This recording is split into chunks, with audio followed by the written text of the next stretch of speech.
Hello বন্ধুরা, আশা করি আপনারা ভালো আছেন। কলকাতা এফএফ টিম চ্যানেলে যে সকল বন্ধুরা নতুন এসেছেন, প্লিজ চ্যানেলটিকে লাইক করুন, শেয়ার করুন আর সাবস্ক্রাইব করে রাখুন। টিপস ফ্রিতে পাওয়া যায়।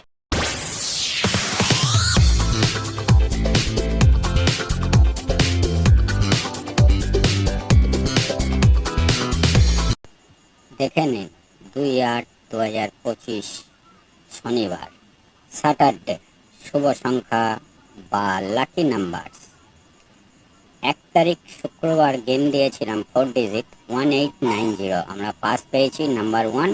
2 ডিজিট থেকে আমরা পাস পেয়েছি নাম্বার 5। দেখে নিন আজকের গেম 4 ডিজিট রোলিং গেম 1 থেকে 4 বাজে। টাইপ 1 2390। প্রতিটা ঘরে দুটো করে প্রার্থী দেওয়া আছে। আশা করি বন্ধুরা পাস হয়ে যাবে। টাইপ 2 2 ডিজিট রোলিং গেম শনিবার 08। 0 একটা প্রার্থী, 8 একটা প্রার্থী। একবার পাস হয়ে গেলে গেম ছেড়ে দেবে।